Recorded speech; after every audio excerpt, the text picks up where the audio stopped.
membangun model itu harus ada problem definition, nanti goal dan objektifnya, kemudian dibikin konseptualisasi, yang tadi proses belajar itu di sini. Definisinya adalah saya pengen semua yang hadir ini jadi nambah pengetahuannya, saya bikin CLD-nya, tadi saya bahas, itu juga berdasarkan pengalaman selama ini kita melakukan dialog pertemuan setiap hari Minggu itu, saya pelajarin tuh yang jadi masukannya, itu berdasarkan current scope saat ini. Nah, kita akan lanjut. Nah, tadi saya lanjutkan juga sudah dengan bikin model sistem dinamiknya, kemudian saya simulasikan, kemudian saya uji. Nah, kalau kita membangun model yang hari ini kita akan coba pelajari, kalau karena ada misalnya jumlah wisatawan berkurang drastis karena COVID, itu kan hanya menyebab saat kita nggak bisa terus kita abaikan itu, saya nggak mau modelkan COVID, nggak bisa. Nah itu yang kita nanti akan pelajari sekarang. Jadi kalau model itu belum, nanti direvisi, revisinya itu bisa jadi merubah cuma modelnya saja, melengkapi, bisa juga sampai konseptualisasinya, ini bisa juga sampai problem definition. Kalau boleh pinjam contoh yang dialami Bu Bonita, tadinya saya sudah dari sini memodelkan hanya bagaimana Bandara Kertajati itu bisa di loading, demand penumpangnya disampaikan, sampai ke sini sudah jadi model, sudah di testing, sudah sampai final, juga mau didokumentasikan, ternyata pembimbing yang bilang enggak, harus ada barang. Berarti mundur lagi dari sini konseptualisasinya, problem definition-nya. Bandara itu harus bisa juga di demand dari barangnya. Ngubah lagi ke sini, ngubah lagi ke sini, harus diuji, harus divalidasi lagi. Paham? Itu ya Mbak Bonita ya? Iya, setuju Bu, setuju. Jadi ini maknanya. Yang saya selalu sampaikan itu bukan cuma lihat ini, tapi maknanya apa sih kalau kayak gini? Begitu ya. Padahal problem definitionnya jelas. Satu, bagaimana Bandara Kertajati itu jadi nggak sepi lagi. Kita ingin meninjaunya dari meningkatkan penumpangnya.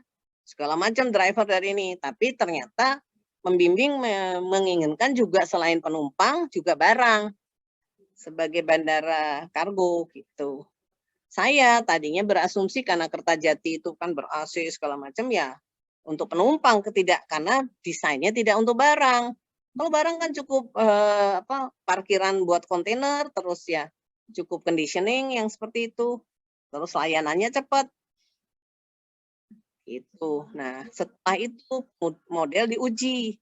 Model yang tidak mungkin sama persis dengan dunia nyata, tapi sedekat mungkin. Untuk itu dilakukan pengujian. Pengujian itu ada pengujian struktur, ada pengujian perilaku, ada pengujian implikasi kebijakan. Nah ini, uji struktur itu ada verifikasi kalau sudah mengalami nanti kayak Mbak Punita merasakan banget uji struktur, uji verifikasi kan lihat. Contoh, mungkin nggak Bandara Kertajati sampai 42 penerbangan sehari untuk kargo. Kan gitu. Terus kalau kondisi ekstrim, kalau naiknya ini dan sebagainya, itu diuji. Jadi perilakunya juga gambaran apakah masuk akal atau enggak dan seterusnya. Dan kebijakan-kebijakannya juga sensitif yang mana. Kita lihat kalau tadi sensitivitas kebijakan tadi, kalau yang contoh saya tadi kemauan. Kalau kemauannya nggak ada nol, yang lainnya kan nggak ada gunanya kan. Nggak gerak kok. Saya ada pendampingan, ada ini kan nggak gerak semua. Artinya kita jadi paham melalui model itu yang dominan itu kemauan. Jadi kalau saya menginginkan Bapak Ibu itu ini ya saya harus memfokus pada kemauan. Bagaimana saya menggali atau memotivasi Bapak Ibu supaya punya kemauan. Bukan terus ngajarin yang lain-lain. Atau kalau saya UMKM ya dibuat dia berkemauan. Nah ini contoh kalau tadi model seperti ini eksogenus tentang penularan penyakit. Kalau kita lihat ini adalah aktual yang terjadi. Ini model kita. Loh, sampai di sini cocok, di sininya kok ini beda jauh. Sama dengan di awal-awal COVID kan prediksinya nanti Indonesia akan kolaps akan dan seterusnya. Kenapa? Karena di dalam modelnya seperti tadi.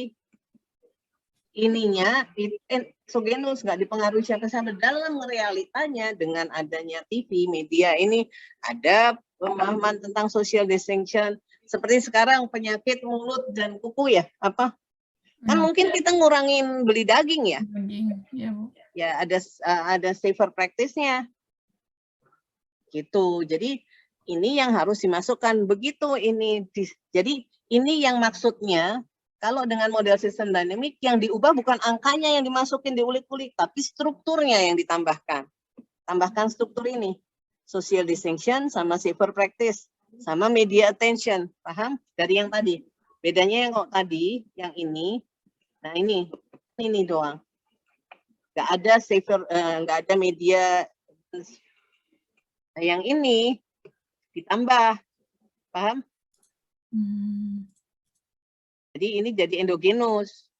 Nah, kalau kita run, nah dia ini yang namanya bukan point prediction, tapi kan ini mengikut, menirukan. Ini behaviornya kan ini naik, ini turun, terus hampir mendekati. Sampai di sini ada pertanyaan. Jadi ini yang maksudnya itu tadi. Jadi di strategi dan kebijakan, kalau strategi itu diwujudkan, tujuan itu diwujudkan dari strategi, kemudian kebijakan itu untuk menciptakan kondisi yang mendukung perwujudan pelaksanaan ini. Ada policy statement, instrument, measurement, itu pengungkapannya. Jadi sebuah rencana aksi, itu strategi, kalau kebijakan ya tadi direktifnya. Yang Pak Tasif selalu mencontohkan, Pak Tasif mau mengambil mangga, strateginya mau pakai apa, mau beli tangga, mau jadi terus ada apa saja yang strategi itu dengan word-nya, kemudian seberapa banyak magnitude-nya, kemudian timingnya kapan. Saya sering mencontohkan kita ingin menggalakkan susu sapi Lembang, apa jadi strateginya apa? Dikasih subsidi untuk beli bibit sapi susu. Harga bibit sapi susu itu 40 juta. Bantuan yang diberikan 10 juta. Ya nggak akan. Kalau timing ini misalnya waktunya dia butuhnya kapan. Kalau UMKM misalnya butuh untuk modal sekarang, tapi saya baru ngasih karena anggaran baru nanti akhir semester depan. Ya dia ke order cateringnya udah kemarin dikasih semester depan ya sudah nggak ada ordernya. Yang order misalnya catering untuk nikahan, yang nikah udah bulan madu. Jadi harus kebijakan itu apanya itu pas dengan tepat sasaran, magnitude-nya juga harus pas, timingnya harus pas. Sama seperti saya, Bu Bonita butuh sidangnya Juni tanggal 15, terus saya timingnya Mbak Bonita saya baru bisa nanti setelah ini ya, setelah ulang tahun, mungkin awal-awal Juli. Ya percuma, nggak kena.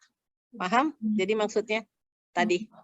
Jadi tadi kebijakan itu untuk karena kita mengintervensi putusan dan dunia nyata itu banyak ketidakjelasan seperti tadi kita ini, makanya dibikin model supaya kita bisa mensimulasikan kira-kira skenario apa yang bisa kita simulasikan melalui model itu yang nantinya jadi usulan intervensi kebijakan untuk merubah putusan. Paham?